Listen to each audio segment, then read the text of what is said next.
Hello and welcome to another episode of Minimize Regret. In this episode, I want to talk about one of the philosophical questions that has perplexed me the most throughout my life, and it's why do we not do the things that we want to do? And quite honestly, I got my philosophical answer from the book 4,000 Weeks, which is a book on time management for mortals. So, the first most surface thing is that what we want to be doing, especially if it's a part of a big goal and something that we're actually getting distracted from, is something that is inherently uncomfortable.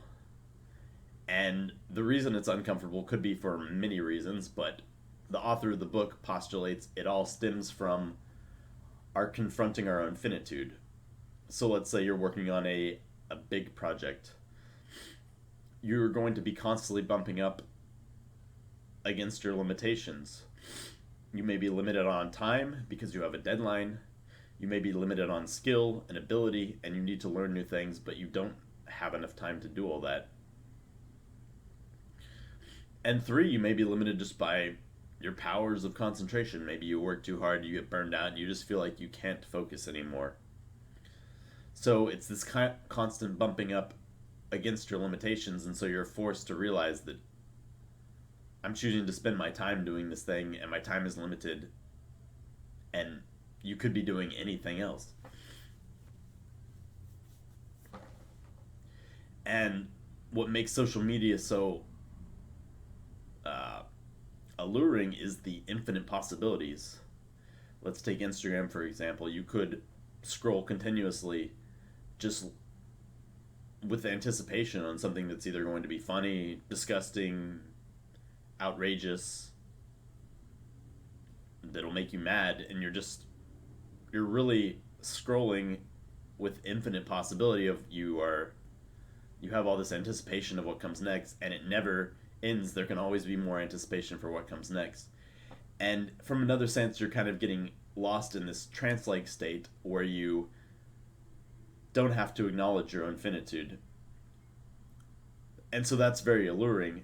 And I think the internet and screens are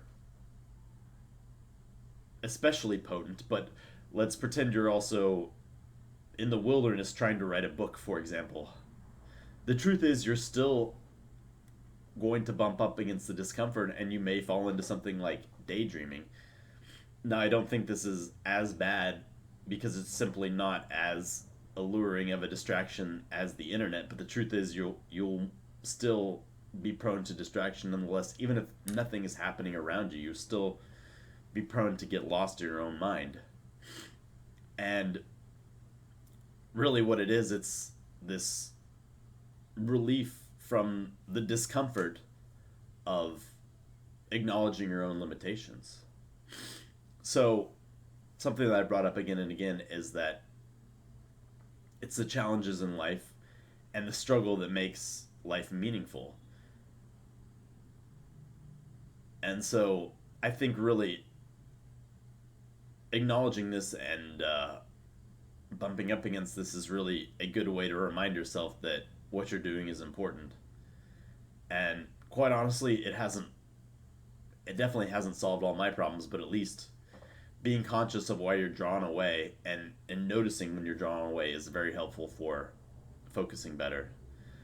Now, quite honestly, this is one of the biggest struggles in my life is to focus on what I want to focus on. So this is definitely a topic that's going to come up again and again, and I'm going to dive deeper into this, maybe the neuroscience part of this.